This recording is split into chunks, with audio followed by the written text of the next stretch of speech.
Hello friends, आज मैं आपके साथ स्टैटिस्टिक्स का एक बहुत इंपॉर्टेंट टॉपिक लेके आया हूँ। टॉपिक का नाम है methods of collecting primary data. Primary data को कैसे कलेक्ट करें, उसके मेथड्स। और शुरू करने से पहले बता दूं, चैप्टर का नाम है collection, organisation and presentation of data. और इस चैप्टर के सारे लिंक्स आपको डिस्क्रिप्शन में मिल जाएंगे। चलिए शुरू करते हैं। There are various methods of collection of primary data. Primary data को कलेक्ट करने के कई मेथड्स हैं। सबसे पहले प्राइमरी डेटा वो डेटा होता है जो पहली बार इकट्ठा किया गया है from the source of origin. समझ गई बात। अगर आपको और ज्यादा डिटेल में जाना है तो डिस्क्रिप्शन में प्राइमरी डाटा का जो मीनिंग डेफिनेशन, उसका लिंक आपको मिल जाएगा। ठीक है। The main methods are explained below. जो मेन मेथड्स हैं वो नीचे मैंने डिस्कस किए हुए हैं। इन पे एक एक नंबर का अलग से क्वेश्चन भी आ सकता है शॉर्ट क्वेश्चन में। पहला आ जाता है डायरेक्ट पर्सनल इन्वेस्टिगेशन और इंटरव्यू। डायरेक्ट पर्सनल इन्वेस्टिगेशन में क्या होता है, जो इन्वेस्टिगेटर है डायरेक्टली उस जगह पे जाता है जहां से डाटा इकट्ठा करना है, या उस पर्सन से मिलता है जहां से डाटा मिलेगा उसको, और उससे इंफॉर्मेशन ले लेता है। डायरेक्ट पर्सनल इन्वेस्टिगेशन मतलब डायरेक्टली जाके जहां से डाटा आना है वहां से डाटा इकट्ठा कर लिया। समझ गई बात। अब इसको इंग्लिश में भी तो लिखना ही पड़ेगा ना पेपर में, तो कैसे लिखना है? Under this method the investigator collects information directly और पर्सनली फ्रॉम द इन्फॉर्मेंट और द रिस्पोंडेंट। तो इन्वेस्टिगेटर डायरेक्टली या पर्सनली जाता है और जो इन्फॉर्मेंट है या फिर जो रिस्पोंडेंट है जिससे डाटा मिलेगा उससे डाटा इकट्ठा कर लेता है। The person who conducts the inquiry and collects data is known as investigator, and the persons from whom the statistical information is collected are known as respondents। वो बंदा जो डाटा इकट्ठा कर रहा है, जिसको डाटा चाहिए, वो इन्वेस्टिगेटर है, और जिस बंदे से डाटा इकट्ठा किया जा रहा है उसको रिस्पोंडेंट कहा जाता है। The investigator contacts the respondents personally and collect the desired informations from them by asking information pertaining to the inquiry। तो इन्वेस्टिगेटर डायरेक्टली रिस्पोंडेंट से कांटेक्ट करता है और कहता है कि मेरे को फलां फलां जो है फलां फलां डाटा चाहिए, फलां फलां चीज पे मुझे जो है वो आप मतलब डाटा प्रोवाइड कर दो। और वो उसके पास जाता है और जो भी उससे सवाल जवाब करता है उससे डाटा इकट्ठा कर लेता है। ठीक है। As a result, the data is likely to be original, fairly accurate, reliable, as well as prompt and uniform। क्योंकि जिस बंदे से डाटा चाहिए उसी से इकट्ठा किया है, तो डाटा ओरिजिनल भी हो सकता है, एक्यूरेट और फेयरली रिलायबल, भरोसेमंद हो सकता है, और अच्छे रिजल्ट्स भी दे सकता है। This method can be used when the number of persons to be interviewed is not very large. ये मेथड तभी यूजफुल है जब इन्वेस्टिगेटर ने 2 4 5 बंदे कवर करने। अगर 1 करोड़ बंदे कवर करने तो किस किस के घर जाएगा, वो तो पागल हो जाएगा। समझ गई बात। However, this method is expensive and time consuming, particularly when a large number of persons have to be contacted। ठीक है। तो ये मेथड महंगा पड़ता है और टाइम कंज्यूमिंग भी है अगर हमें लार्ज नंबर ऑफ पर्सन्स को कांटेक्ट करना पड़े। समझ गए बात। This the information obtained may not be reliable if the investigator are not properly trained and have personal bias and prejudice। ठीक है। तो सिंपल वर्ड्स में क्या पता वो जो डाटा इकट्ठा कर रहा है वो रिलायबल ही ना हो।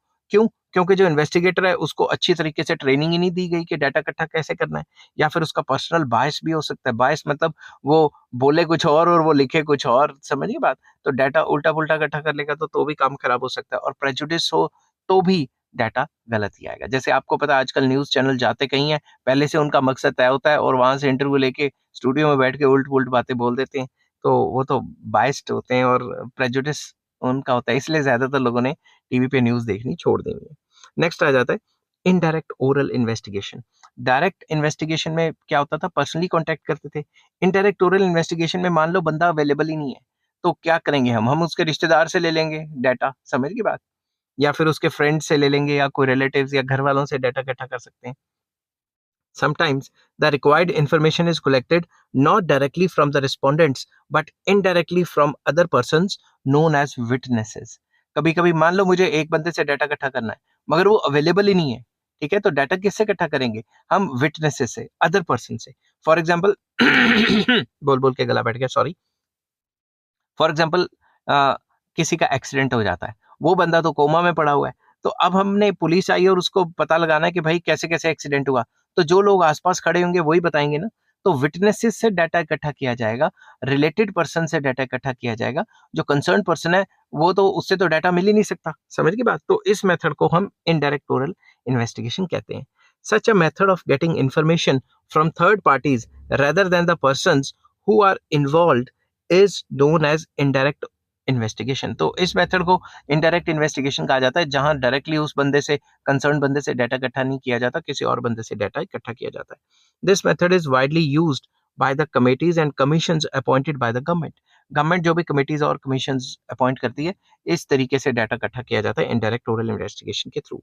It can be used to cover large number of witnesses and the opinion of the experts can also be sought. तो इसमें हम ज़्यादातर तब यूज़ करते हैं जब हमें ज़्यादा विटनेसेस से डाटा इकट्ठा करना है और एक्सपर्ट ओपिनियन भी ली जाती है। It is relatively less expensive method in terms of time, money and efforts. इसमें कम टाइम, मनी एंड एफर्ट लगते हैं, क्योंकि उस बंदे के पास थोड़ी ना जाना है, किसी और से डाटा इकट्ठा करना है।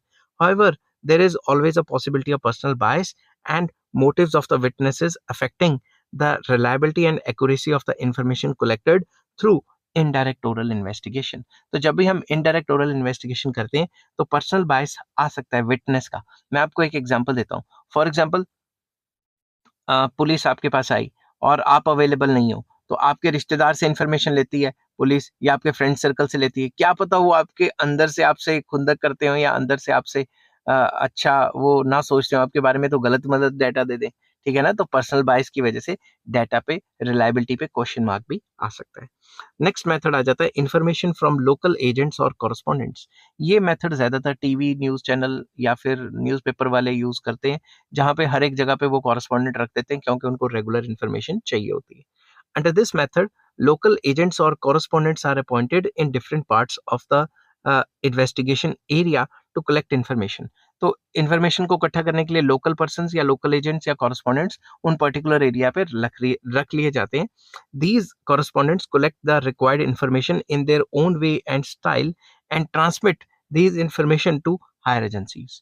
तो ये कॉरेस्पॉन्डेंट्स या लोकल जो पर्सन होते हैं वो क्या करते हैं, डाटा अपने हिसाब से इकट्ठा करते हैं और इस डाटा को वो हायर एजेंसीज को दे देते हैं, इन्वेस्टिगेटिंग एजेंसीज को आगे दे देते हैं। This method is suitable when the regular and continuous information covering a wide area is required. जब एरिया काफी ज्यादा होगा और कंटिन्यूस इन्फॉर्मेशन चाहिए होगी, तभी तो न्यूज चैनल वाले जैसे दिल्ली के लिए एक दो रिपोर्टर रख दिए, पंजाब के लिए एक दो रिपोर्टर रख दिए, क्योंकि उनको वहां से रेगुलर इन्फॉर्मेशन चाहिए ना। समझ की बात?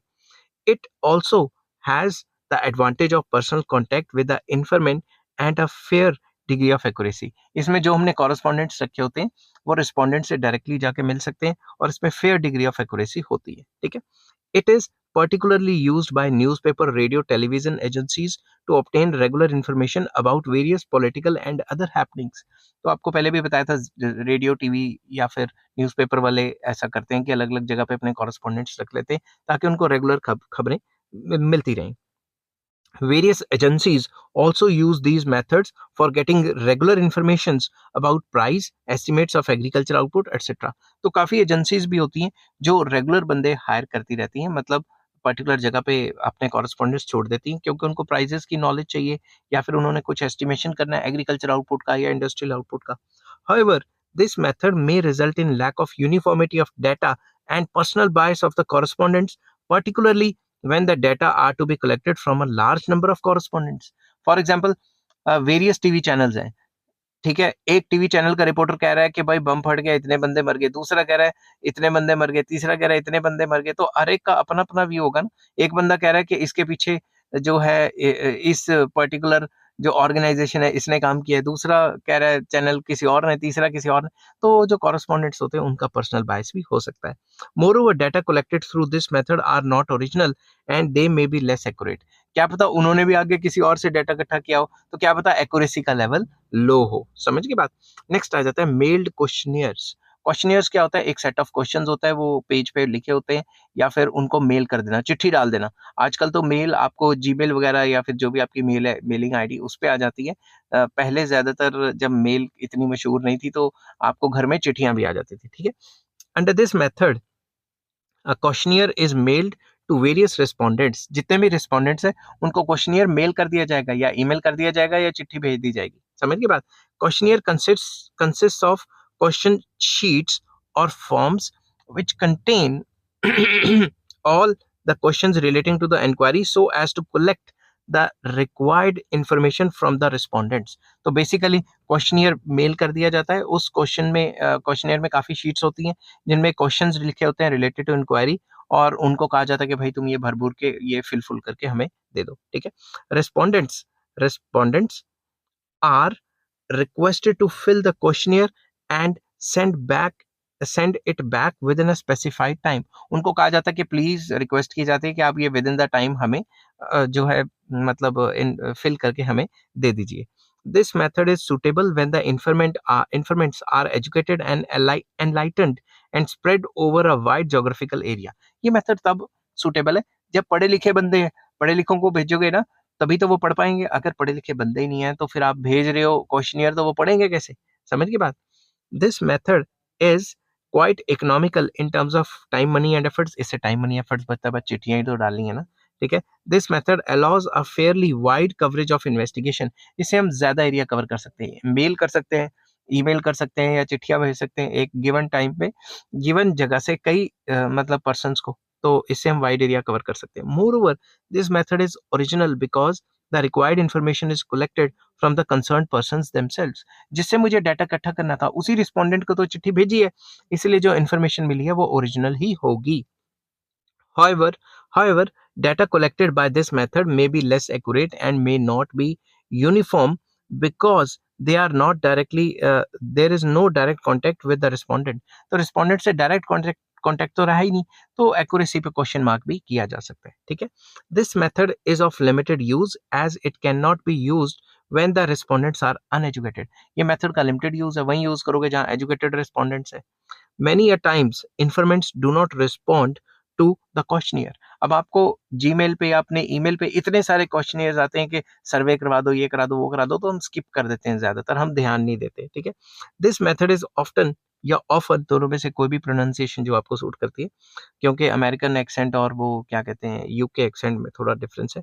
This method is often used by business and research organisations. ज्यादातर ये बिजनेस एंड रिसर्च ऑर्गेनाइजेशंस करती हैं ताकि वो उनको ज्यादा धक्के ना खाने पड़े, वो क्वेश्चनियर्स मेल कर देती हैं.